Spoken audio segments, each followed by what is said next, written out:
Divergence, c'est le podcast qui nous permet de reconnaître les pratiques d'affaires en lesquelles on croit et ceux face auxquels on est en désaccord. Parce qu'on a le droit.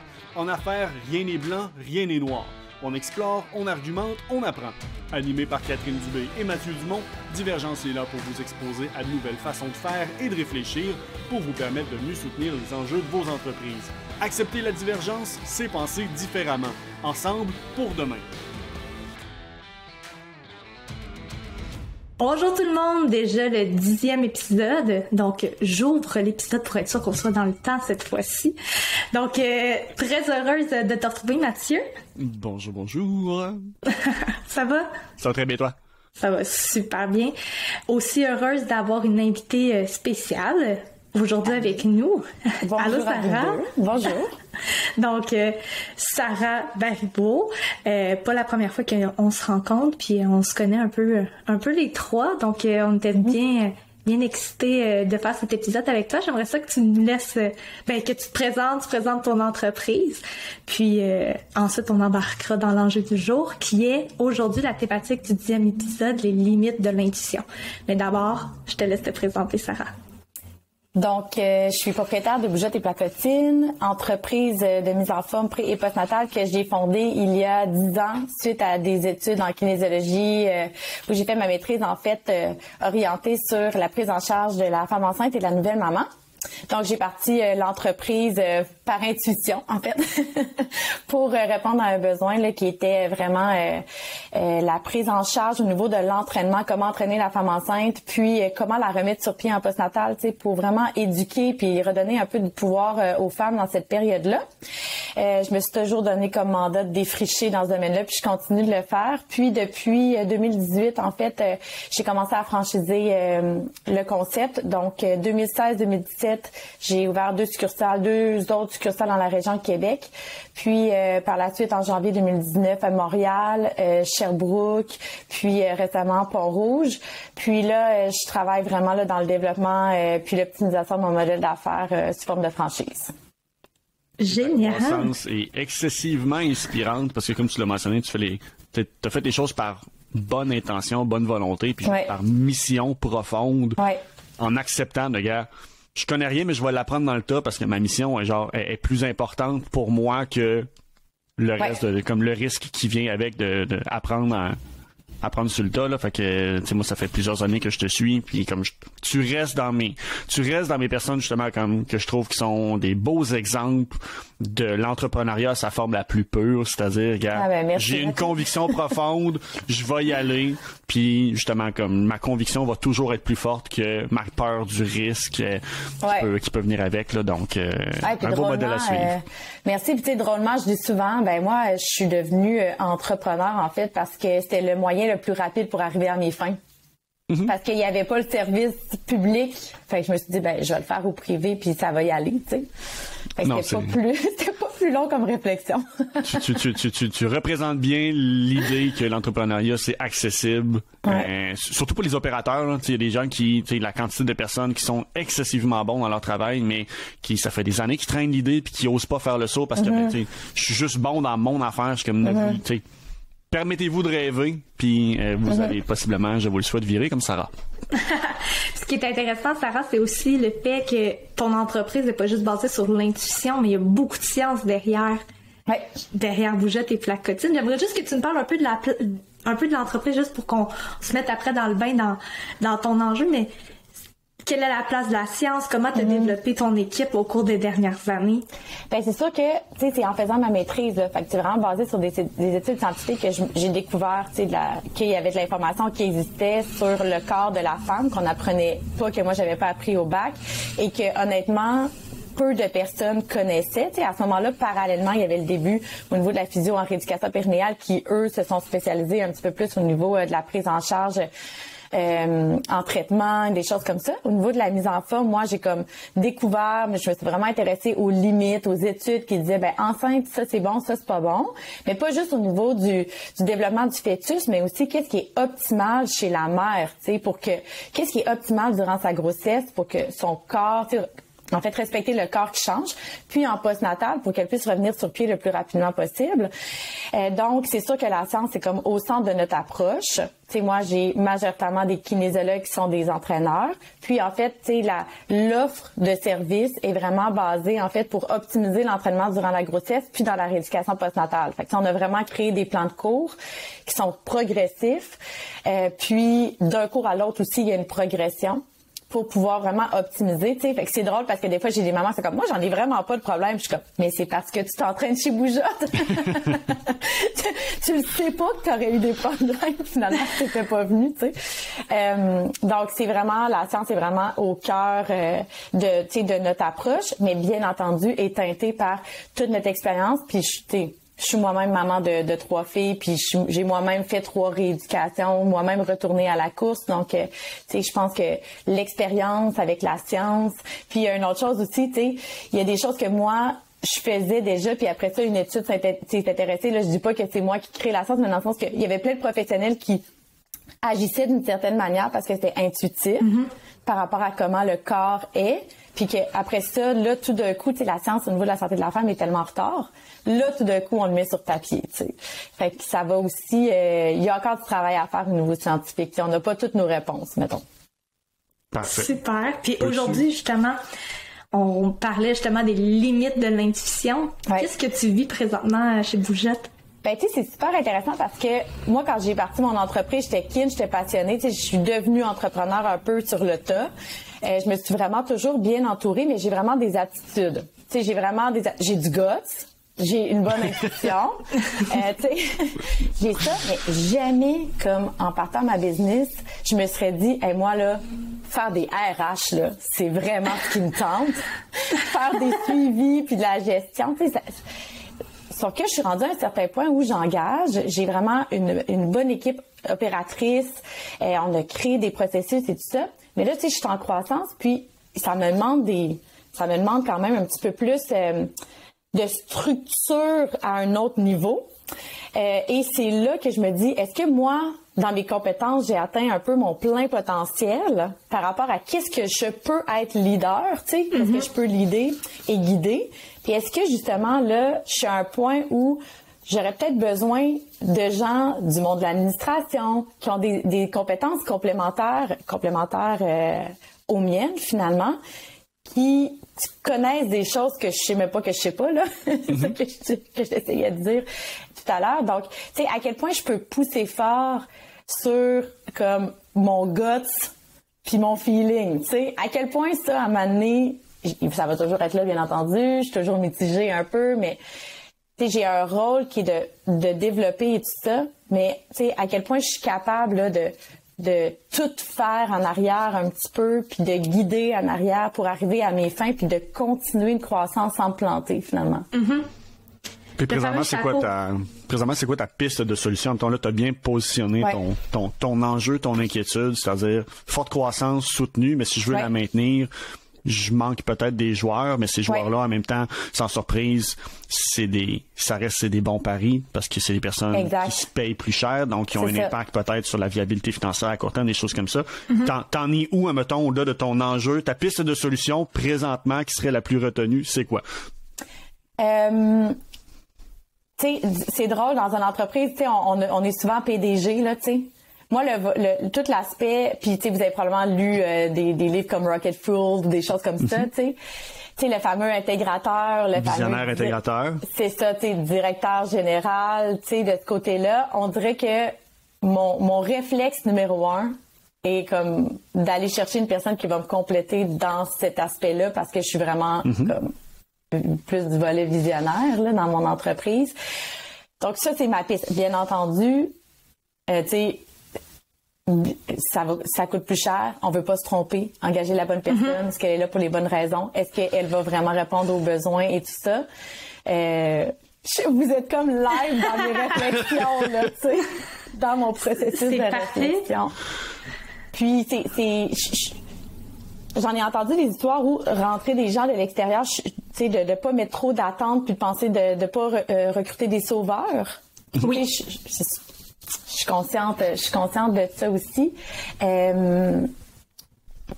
Puis tu sais, l'autre, c'est ça, c'est d'aller chercher vraiment quelqu'un de complémentaire, mais à un moment donné, c'est d'aller chercher quelqu'un qui est un niveau peut-être au-dessus de ce qu'on a présentement. Tu sais, il y a vraiment les opérations, puis il y a la croissance. Pour moi, c'est deux choses différentes. Et encore une fois, j'apprends, j'ai fait des formations en l'été. J'étais allée à l'école un petit peu d'entrepreneurship de base faire des 24 heures. J'ai une coach, je suis dans un groupe d'affaires, j'ai un mentor. T'es très bien entouré. Pour ça, tu fais très bien tes devoirs. Puis moi, je te le je suis coachée. Hein? Moi, je viens du monde du sport. Moi, je suis coachable là, dans la vie, tu sais. Mais à un moment donné, ça prend comme de la force à l'intérieur, peut-être avec moi, tu sais. Donc, j'en suis là dans mes réflexions. Puis ça fait combien de temps que t'es ces réflexions-là? Parce qu'avoir la réflexion, c'est une chose, mais la traîner longtemps, c'est une autre. Ça fait-tu longtemps? Honnêtement, ça fait pas si longtemps. Parfait, bonne réponse. C'est vraiment, en fait, depuis cet été que j'ai vraiment eu un flash. Je me suis dit, OK, j'ai vraiment des grandes ambitions pour mon entreprise. Est-ce que là, j'ai tous les membres de mon équipe pour m'aider à aller là? OK, je trouve ça le fun parce que, d'un, tu sais, pas c'est sans surprise, t'es une fille qui jusqu'à présent a toujours démontré de la proactivité. T'sais, le simple fait que justement t'es hyper entourée, puis t'es cohérente avec ton message. T'as le concept de vitamine versus antidouleur, prévenir versus guérir. C'est ce que tu prêches avec tes clientes, c'est ce que tu fais en t'entourant. Fait que ça c'est bien. Parce que la discussion qu'on pourrait avoir serait drastiquement différente si tu m'avais dit ça fait 2 ans que j'y pense et je repousse versus je commence à y penser. Ça fait 2 ans que j'y pense puis je suis sur le bord du burn-out parce que je sais plus quoi faire. Ben, ça, puis à un moment donné, la notion d'être dans un même état d'esprit, même réflexion trop longtemps, tu sais, moi, c'est pas un problème, c'est un indicateur d'un problème plus profond. Donc, c'est très souvent, mettons, parce que cet élément-là, je trouve ça intéressant, parce que j'ai eu la discussion sur la même problématique il y a quelques semaines avec un de mes amis qui sont passés je vais vous dire 4 ans, de 50 millions à 150 millions de chiffre d'affaires. Et tu sais, l'intuition peut t'amener très loin, là. Tu sais, ils sont rendus à 150 millions et là, ils intègrent des personnes, des A-players qui sont des gestionnaires de carrière et ils l'ont pas fait avant. Puis j'ai posé la question, c'est concrètement, pourquoi t'as attendu si longtemps? Puis t'es comme, ça allait trop vite, on n'avait pas le temps, là, on avait le temps. Parfait, mais en réalité, derrière, t'as la notion aussi de, tu sais, on va tous avoir peur de quelque chose. Le risque que ça représente d'amener une personne, tu sais, pour toutes les raisons que tu as mentionnées, l'aspect financier, stratégique, culturel, name it, ça fait peur. Mais à un moment donné, il faut choisir sa peur. Est-ce que j'ai plus peur de ce risque-là ou j'ai plus peur quand je me projette dans le statu quo? Exact. Et de là, tu sais, la psychologie de motivation pour prendre action, on la contrôle. Donc, si tu es capable de bien reframer mais les résultats, si je ne fais pas ça, c'est quoi la perspective de croissance? Est-ce qu'elle me convient versus prendre ce risque-là, les gains potentiels? Fait que, tu sais, je sais pas si tu as fait l'exercice de dire, présentement, est-ce que tu penses être au bout de ce que tu peux faire par intuition ou encore il y a de la marge? C'est super intéressant ton point parce que ce que j'essaie de me dire, parce que si j'embauche, des fois je me dis, j'aimerais ça ne pas être dans un cul-de-sac, je vais dire que je suis dans un Y. Tu sais, on dirait que ça me parle mieux. J'aime vraiment pas le statu quo, je me sens tout croche pis tout ça. Tu sais, en fait, c'est drôle parce que c'est épeurant d'embaucher quelqu'un qui a des compétences que toi t'as pas, parce que tu le sais pas.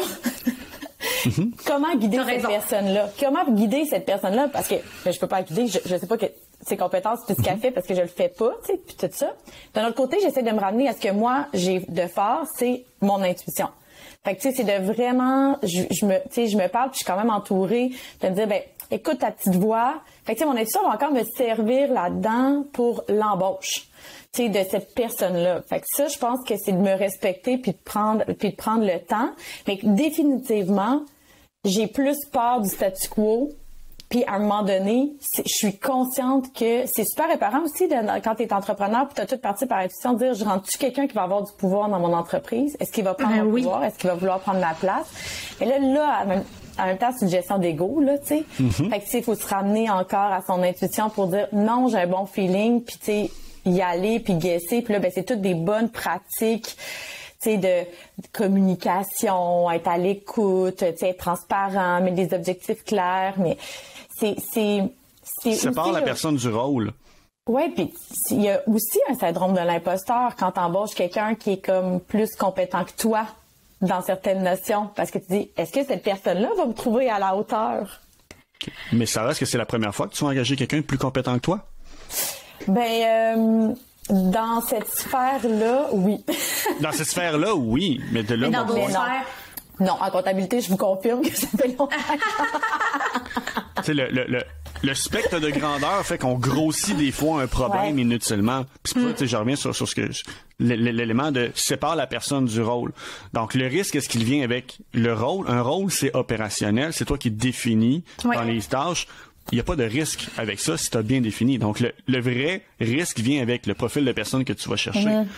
Et ça se dérisque ensuite. Et là, mettons, tu sais, je vais ramener ça à, parce que c'est important d'utiliser des mots qu'on parle tout le même langage, tu sais, poser une question très simple. C'est quoi tu sais, comment tu décrirais ton intuition? C'est quoi ton intuition, Sarah?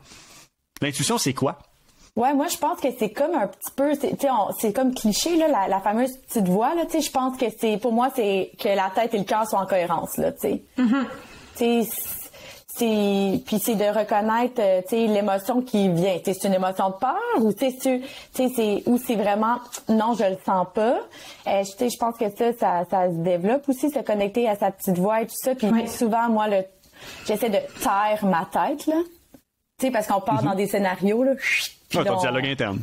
Ouais, c'est ça. Je pense que c'est ça l'intuition là, tu sais, c'est quand tu sens la petite voix elle a très souvent raison. C'est ça pour moi. Moi, je pense que, en fait, je me retiens depuis tantôt parce que Catherine, go! Moi, je suis pas pour les structures dites président, directeur général. C'est vraiment pas ce que je préconise. Pour être passé par là, pour avoir eu ce rôle-là de mettre comme pas toutes mes œufs dans le même panier, mais oui, tu sais, parce que tu sais la crainte est quand même là, tu sais, il faut quand même se le dire, cette personne-là, c'est pas nécessairement une associée. Tu sais, moi je connais j'ai une autre de mes collègues que c'est une associée, puis que sa personne, tu sais, son intégratrice, ils ont une chimie, puis sont 50-50 dans l'entreprise, puis ça fonctionne super bien. Elle a été la chercher à un stade de l'entreprise, un peu comme toi, où qui avait atteint une dizaine d'années, ça a super bien fonctionné. La personne, par contre, n'avait pas juste un background de gestionnaire. Elle avait un background de ce que l'organisation, elle comprenait les opérations. Tu sais, exemple, un peu comme chez toi, une kin qui s'est redirigée en administration, puis que, tu sais, qui a pas aimé nécessairement le kin, mais qui, tu sais, qui comprend un peu la réalité, puis ça a été un bon fit. Moi, je me suis reposée sur une personne, mais quand cette personne-là quitte, là, tu sais, moi, je l'ai vécu, là, c'est le chaos. Puis la réalité, c'est que tant qu'elle quitte pas, il y a des choses que tu te rends pas compte. Et moi, je serais pas prête, tu sais, moi, Catherine Dubé, là, je serais pas prête à remettre mes œufs dans le même panier de cette façon-là. Puis j'ai opté pour j'ai opté pour quelque chose de complètement différent cette fois-ci. C'est-à-dire de développer l'entrepreneurship à l'intérieur. Que quand j'embauche mes gens opérationnels, je cherche un profil complètement différent. C'est-à-dire, tu sais, exemple, avant, j'embauchais des consultantes en management, point. Là, j'embauche des consultants et consultantes en management qui ont un désir de s'impliquer dans la gestion interne et qui ont du leadership. Et là, j'ai une équipe, tu sais, je le vois, là, on est 5 autour de la table. On s'est séparé bien les rôles et responsabilités. La direction générale, finalement, repose sur 4 personnes, qui est clairement pas moi, là, parce que moi, j'ai fait pas mes foutus résumés, puis j'ai oublié de mettre à jour mon pipeline. C'est un peu comme toi, Catherine. C'est ça. Non, mais c'est le savoir, puis les gens, ils savent, tu sais, ils me rappellent, puis je suis comme, mais là, dans mon agenda, ça me dérange pas, tu sais, mets-moi des rendez-vous, mets-moi des meetings, mais tu sais, attends-toi pas que moi, je te mette un meeting dans ton agenda, là, tu sais, c'est comme, je le ferai pas. Puis la beauté qu'il y a, c'est que là, tu sais, exemple, il y a des gens qui partent en vacances. Il y en a une, tu sais, exemple, là, ce qu'on a vécu, c'est que une personne en vacances, ben les décisions continuent à se prendre. Il y a comme il y en a une qui est tombée malade. Ah, c'est pas grave. Moi, tu sais, justement, je suis enceinte, mais là, j'avais besoin, j'ai été en congé forcé la semaine passée, comme, puis le médecin, il me dit pas, genre, tu as 2 semaines pour être en congé forcé, là. Il est comme, tu es en congé forcé maintenant. Mais là, t'as comme une équipe sur qui t'appuyer, tu sais, la personne elle a pas comme tout d'un coup tout ton poids, que moi, je préconise beaucoup plus. Moi, je suis 100% d'accord, par contre, d'aller chercher des compétences externes. Moi, je suis pour ça. Mais d'appuyer 100% sur une seule personne, Ben, je vais t'avouer, je me suis peut-être mal exprimée. Pour comprendre un petit peu plus la structure de l'entreprise, tu sais, on a créé vraiment des beaux processus, nous, pour que ça soit vraiment très opérationnel. Donc, 100% de mon équipe qui a moindrement des responsabilités sont des kinésiologues. Donc, c'est comme si mon entreprise qui est franchiseur a moi, présentement, comme employé. J'ai un peu de comptabilité. Donc, c'est vraiment dans ce volet-là. C'est pas nécessairement, je me suis peut-être mal exprimée dans le sens que peut-être que la directrice générale, c'est pas tant pour opérer mes équipes qui sont quand même autonomes. C'est plus pour travailler avec moi. Dans le fond, j'ai pas de gestionnaire, directeur du monde de l'administration, alors que ça fait 10 ans que j'ai une business. T'sais, on a été beaucoup dans le service à la clientèle, les opérations, les plans de course. On est vraiment sa coche intégration des employés, tout ça, au niveau de chacune des succursales. Et là, c'est vraiment dans l'optique de dire, OK, ben là, il y a des standards de qualité partout, tu sais, comme de chapeauter tout ça. Donc, je pense pas que ça va être une personne non plus. Mais je pense que ça en prend une première qui va rentrer avec moi. Oui, peut-être qu'elle va avoir son équipe et que, tu sais, en fait, je pense que c'est rare des entreprises. Tu sais, c'est vraiment particulier le type d'entreprise que j'ai. Je me dis que ça devait être comme ça les débuts d'énergie cardio, tu sais. Il devait être juste des kins dans l'énergie cardio au début qui ont un gym, c'est toutes des kins ensemble qui gèrent un gym. Mais tu sais, maintenant, je veux dire, pour connaître les propriétaires d'énergie cardio, Claire puis Evelyne, là, tu sais, je veux dire, là, ils ont vraiment leur équipe de gestion qui supervise. Donc, moi, je suis comme dans ce Y-là de dire, OK, là, faut que j'aie une équipe avec qui je gère. Tes franchises sont optimisées, là, t'es rendu à structurer vraiment la strate franchiseur. C'est un peu ton siège social, en fait. Oui. C'est ton c'est bien dit.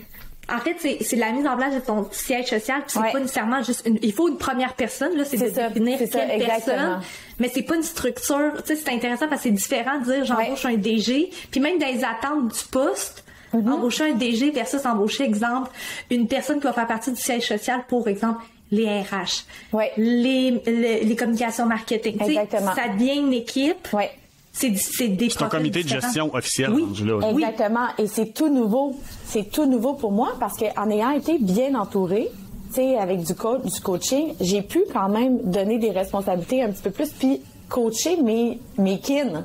C'est comme ça qu'on fait de la gestion. Payer une formation j'ai une responsable RH qui supervise puis tout ça. Mais c'est pas une fille de RH quand même qui a une kin, tu sais, qui a développé certaines aptitudes et tout ça. Sauf que ça reste que, tu sais, j'ai jamais travaillé avec des gens qui ont tu sais, que tu parlais de ton équipe, qui ont des compétences comme ça, un peu plus de gestion et d'administration. Puis j'ai l'impression que je suis pas la seule là, dans le monde de l'entrepreneuriat qui est partie from scratch puis qui a comme monté, puis qu'à un moment donné, on se dit comme, OK, ça prend pas juste des gens qui exécutent, ça prend des gens qui vont réfléchir avec moi. Puis c'est pas facile de trouver les bonnes personnes. Puis tu sais, comme première étape, tu sais, de embaucher la première bonne personne qui va être un intrapreneur. Ça va être quoi ton... Ben, en fait, parce que la question qui me venait, c'est, sachant que ça va être une équipe, en effet, là, je comprends. Selon toi, c'est quoi le premier rôle? En fait, mon premier rôle que présentement je regarde, c'est vraiment une personne qui va aider au support aux franchisés, là, qui va vraiment comme mettre en place des KPI pour les franchises, pour mes responsables, aider le développement corporatif de chacune des succursales et des franchises, tu sais, aller dans les succursales pour s'assurer justement que le standard, les valeurs, puis les missions de l'entreprise sont respectées. Fait que ça va être probablement ça le premier rôle. C'est beaucoup de choses différentes pour une seule et même personne. À vous, hein? On le sait. C'est pour ça que déjà, on se dit, on va commencer, puis déjà peut-être penser à cette personne-là, est-ce qu'elle va avoir dans son équipe une coordonnatrice, par exemple, tu sais, pour justement... en fait, c'est tellement bon, Mathieu, ce que tu dis, parce que c'est ça le point. Tu sais, quand tu sais pas, parce que... tu sais pas parce que... Moi, je le faisais un peu à tâtons, là, tu sais, genre, OK, là, toi, c'est quoi tes objectifs, c'est quoi les meetings, tu sais? Fait que c'est moi qui fais mes meetings avec mes franchisés puis tout ça. Fait que j'ai une idée, mais ça peut être défini beaucoup plus loin, là, tu sais. Moi, ce que je ferais, tu sais, au lieu d'essayer de dire la première personne, elle ferait tout ça, l'idée, ça serait de dire c'est quoi ton comité de gestion, tu sais, puis, tu sais, là, je fais des gestes, puis il y a personne qui me voit en ce moment, s'écoute en podcast, tu sais. Mais bonhomme A, bonhomme B, bonhomme C, bonhomme D, puis les découper, puis après ta première embauche, de s'attendre à ce que la personne, OK, tu vas peut-être y en demander un peu plus parce que t'as pas le B, C, D, mais que son profil, c'est le A. Parce que sinon, tu vas avoir une personne qui est généraliste, tu vas te ramasser un peu avec... Un deuxième moi. Un deuxième toi. Exact. Tu sais, comme... La c'est pas mal le pire des scénarios. Ah ouais, ça c'est le pire des scénarios. Je veux vraiment pas un deuxième mois, là. Je suis pas gérable. Puis il y a aussi le fait qu'une personne, tu sais, comme exemple de savoir que cette personne-là est forte, exemple en RH, puis c'est ça ton enjeu vraiment. Tu sais, puis c'est là de dire, fais ton petit comité, tes bonhommes, là. Puis après, OK, c'est vraiment lui le plus... Tu sais, idéalement, elle toucherait aux 4. Là, t'aurais comme... Ben, ça peut être 3, 4, 5, là, peu importe. Idéalement, elle ferait toutes.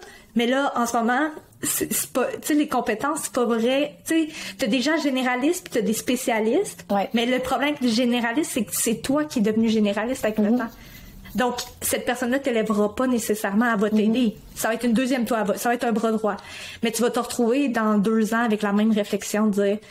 C'est quoi mon niveau de performance que j'aimerais aller chercher? Hey, il faudrait élever un peu les RH. Ah, faudrait élever notre marketing. Puis là, de te ramasser avec une deuxième toi, puis là, de rajouter une couche hiérarchique, finalement. Inutile, tu sais. Ouais.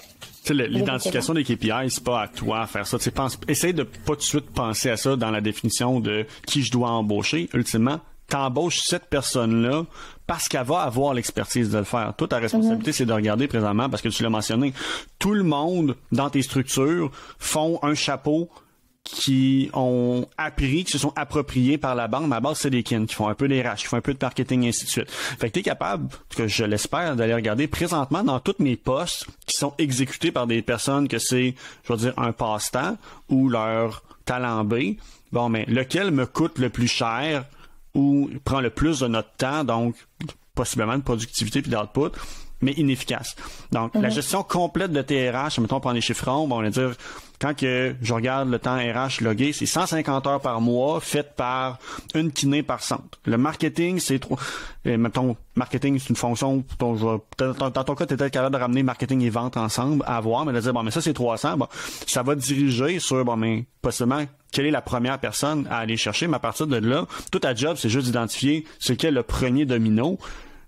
Mais ce sera à elle, puis à la limite, c'est le début de son mandat, c'est ça, comme restructure cet élément-là. Ouais. Ne biaise pas le profil que tu veux engager par rapport à ce que tu connais un peu à plus haut niveau. Parce que comme tu l'as mentionné, tu engages quelqu'un sur des bases de choses que tu ne connais pas.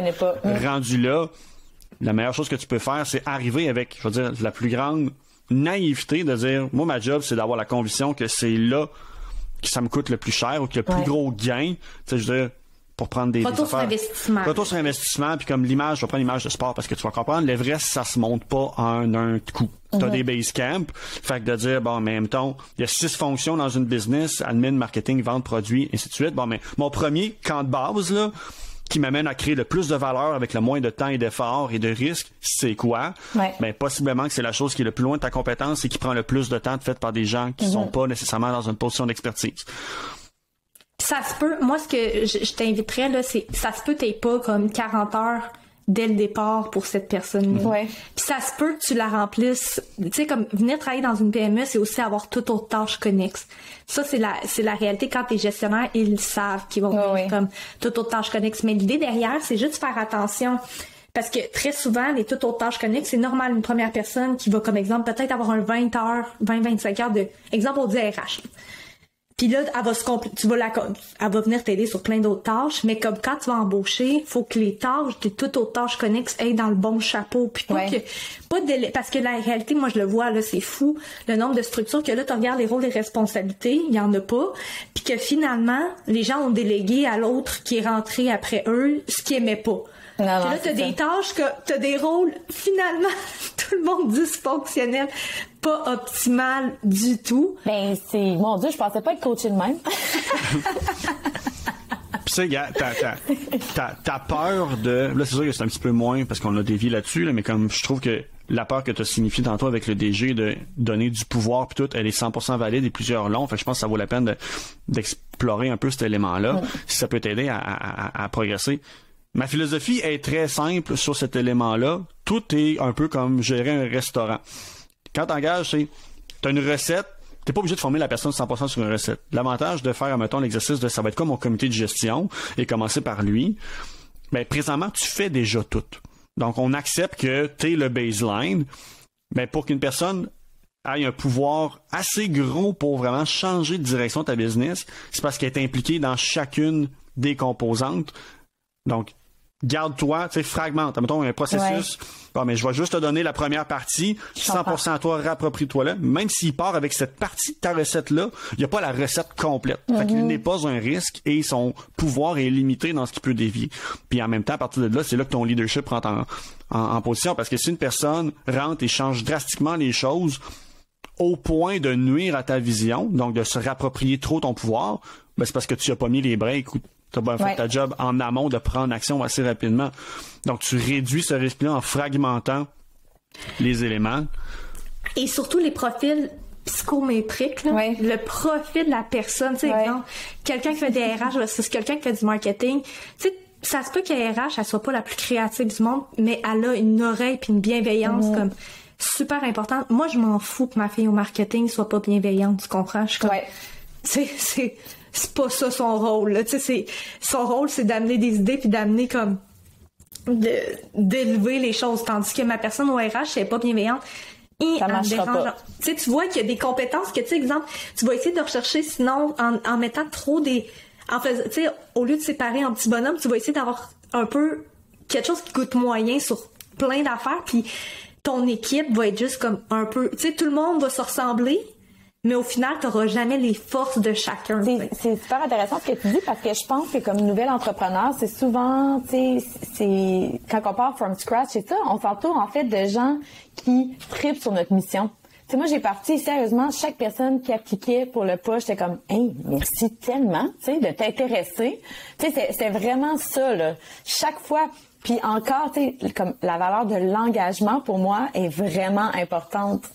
Tu sais, on le sait, là, avec le roulement tout ça. Fait que moi, toutes les fois que j'ai eu le réflexe aussi d'embaucher puis dire, on va développer les compétences ensemble, parce que, tu sais, on a souvent dit ça aussi, on va aller chercher la personne, mais ça a des limites. Tu sais, ça a des limites à un moment donné. Ça fonctionne très bien à l'opérationnel, mais exactement. Il y a de moins en moins de personnes qui ont la capacité de se projeter loin dans le futur. C'est des gens qui sont bons dans le présent, tant mieux. Des gens qui sont capables de se projeter moindrement dans le 1-3 ans. Il y en a encore un peu. Des gens 3 ans plus. C'est là que c'est tellement rare que ils deviennent des entrepreneurs. Mais toi, tu cherches cet élément, l'espèce de chapeau mitoyen entre la personne. Sa job, c'est pas de penser au futur, c'est de absorber tes idées, de synthétiser celles qui sont applicables dans un horizon de 3 ans et ensuite de leader ceux qui vont l'exécuter. Fait qu'à partir de là, je reviens sur cet élément-là, tu sais, comme instinctivement, tu sais, je pense pas que tu as besoin d'un gestionnaire de carrière. Je pense que définitivement, tu as besoin de quelqu'un qui a fait la trail, mais cette personne-là, ça peut être un ancien opérateur qui l'a appris par lui-même aussi, pas avec un MBA ou quoi que ce soit, mais comme le track record vaut plus que le diplôme philosophie personnelle. On s'entend que, tu sais, c'est pas si évident de s'assurer qu'on embauche les bonnes personnes. Tu sais, elle est là aussi quand on parlait de peur. Ça, c'est l'autre chose. Tu sais, faut engager la première personne. C'est aussi le risque de pas engager la bonne première personne. Oui, mais c'est le même risque que sauter dans l'eau froide. Ce risque-là, il est omniprésent. Peu importe qui tu vas engager, il va toujours être là. Tu ne peux pas éliminer ce risque-là. Tu peux le réduire au meilleur de tes connaissances avec des tests psychométriques ou quoi que ce soit. Mais si t'es pas capable d'accepter que c'est un non négociable, ce risque-là, c'est là que tu vas rester dans le statu quo. Oui, tout à fait. Tu peux pas te battre contre. Fait que c'est qu'est-ce qui te fait peur pour voir à partir de là. Tu sais, je pense que tu connais, je vais faire un petit clin d'œil à mon ami Louis-Sam Jacques. C'est comme, ta peur que t'as, c'est juste un indicateur que tu manques de préparation ou d'information sur un élément. Puis la réalité, moi, je le dis, là, moi, je suis excellente pour embaucher des consultantes. Je suis nulle à chier pour embaucher les autres postes dans mon organisation. Pourquoi? Parce que je suis une consultante. Je sais ce qu'il faut. Tu sais, c'est comme, je vois la personne rentrer dans le cadre de porte, puis je le feel. Tu sais, c'est comme, tu sais, Sarah, tu dois aussi la même affaire. Là, tu sais, une kin ou un kin, t'es comme, tu le feels. Moi, même étant, je suis CRHA, mais je vais chercher quand j'embauche, exemple, une personne en admin, des gens qui recrutent en admin, puis j'hésite pas à, tu sais, moi, j'ai un cabinet RH, là, que je suis comme, OK, tu peux-tu m'aider pour ce profil-là? Tu sais, comme, j'en embauche 1 fois ou 3 ans. J'ai jamais fait ça. Tu sais, je ne sais pas c'est quoi les red flags par rapport à ça. Exact. De pas y visiter, tu sais, il y a des cabinets quand même qui font ça. Moi, personnellement, je sais que j'ai essayé par moi-même, j'étais vraiment pourrie. Mon étudiant était vraiment de la merde, là, pour mes postes d'admin puis ces affaires-là. Non, mais j'étais vraiment pas bonne. Puis je me suis entourée. Tu sais, au même titre que tu dis, tu t'entoures. Si, exemple, t'as des risques, il y a des cabinets. Puis l'idée derrière, c'est de choisir la personne, de pas faire affaire avec n'importe quel cabinet.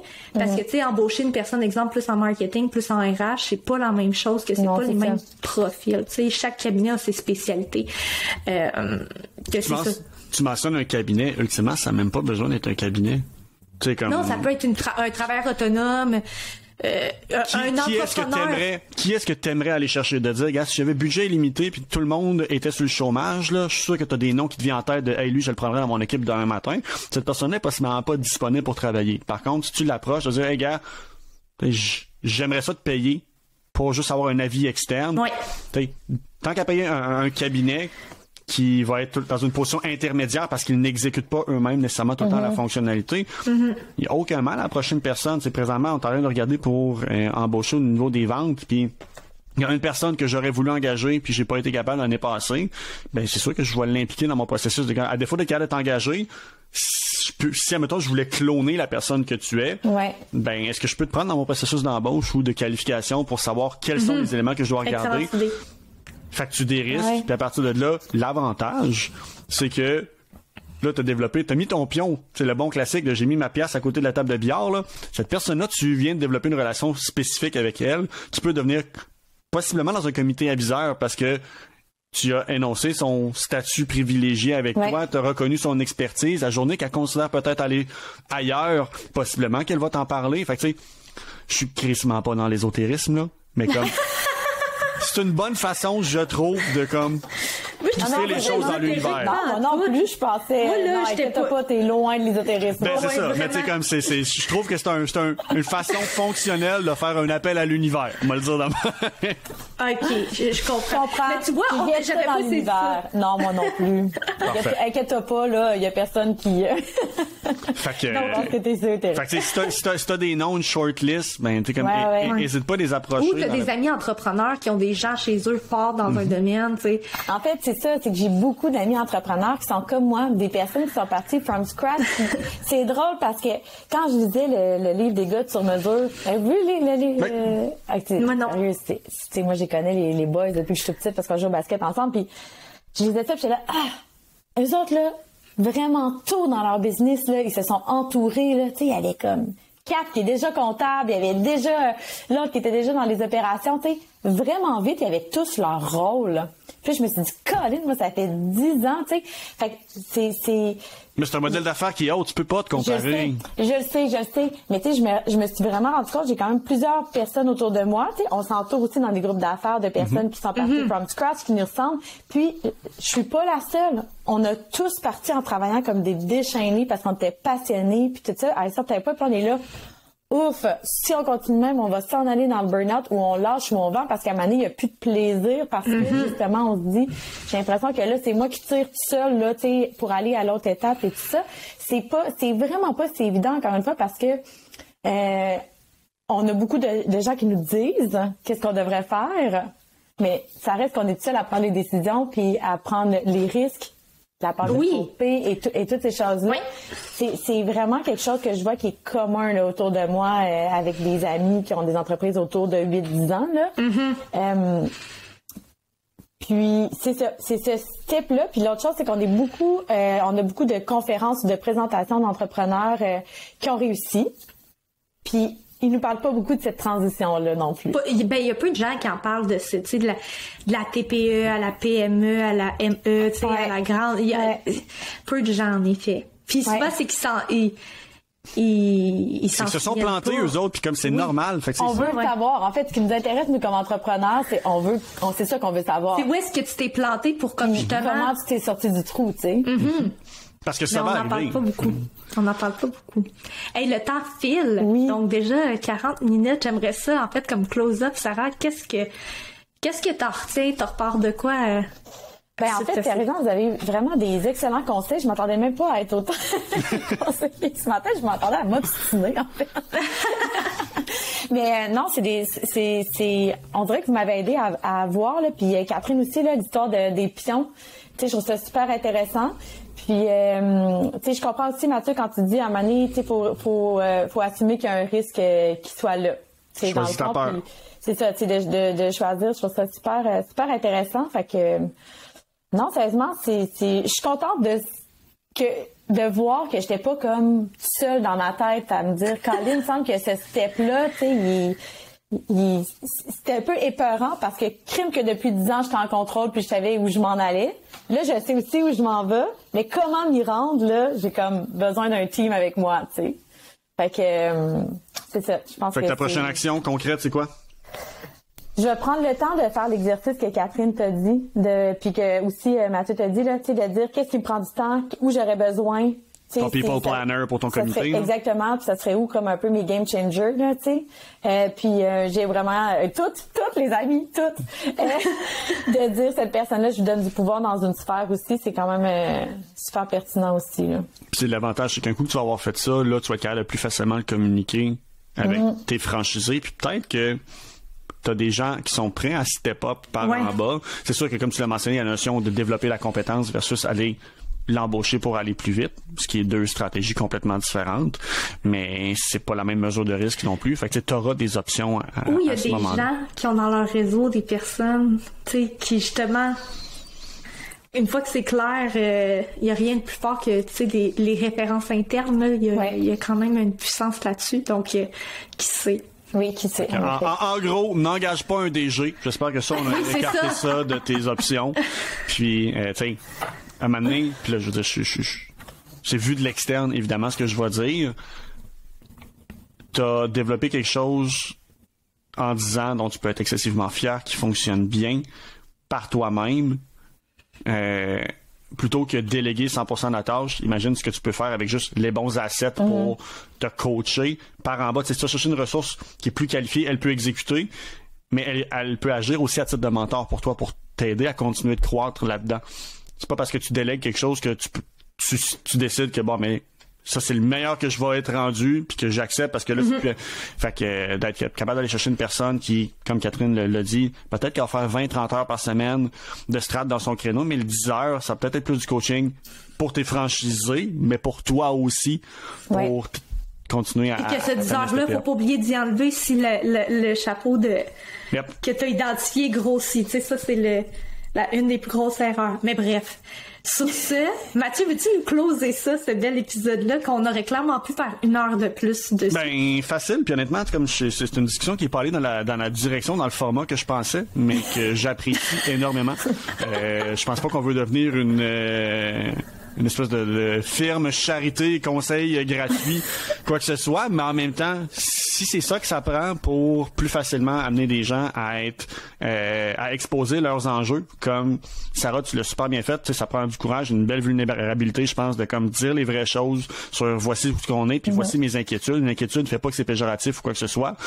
C'est juste c'est un constat. Fait que si ça peut amener plus de valeur au monde, moi je me commets à me prêter plus souvent à ce jeu-là, tant que les gens sont à l'aise de se faire dire que leur idée initiale n'était pas la bonne, jusqu'à preuve du contraire, et le prendre avec humilité. All good. Fait que si jamais vous avez aimé l'épisode, vous savez quoi faire. Si vous avez des questions sur les sujets où vous aimeriez lever la main pour être peut-être la prochaine personne à être dans le hot seat, juste à m'écrire à moi, Catherine, via LinkedIn. Puis merci d'être là. Ben, c'est pas ma gimmick là, mais je vais reprendre ton terme, Sarah, là, comme les gens postulent chez nous puis je capote parce qu'ils trippent sur notre mission. C'est un peu la même affaire avec les gens qui nous écoutent. Ça passe pas inaperçu, on le prend pas pour acquis. On l'apprécie énormément. Yes. Parfait. Sur ce, on vous laisse et on se revoit dans 2 semaines, 3 semaines. Ouais, c'est ça. Divergence, c'est le podcast qui nous permet de reconnaître les pratiques d'affaires en lesquelles on croit et ceux face auxquels on est en désaccord. Parce qu'on a le droit. En affaires, rien n'est blanc, rien n'est noir. On explore, on argumente, on apprend. Animé par Catherine Dubé et Mathieu Dumont, Divergence est là pour vous exposer à de nouvelles façons de faire et de réfléchir pour vous permettre de mieux soutenir les enjeux de vos entreprises. Accepter la divergence, c'est penser différemment. Ensemble, pour demain.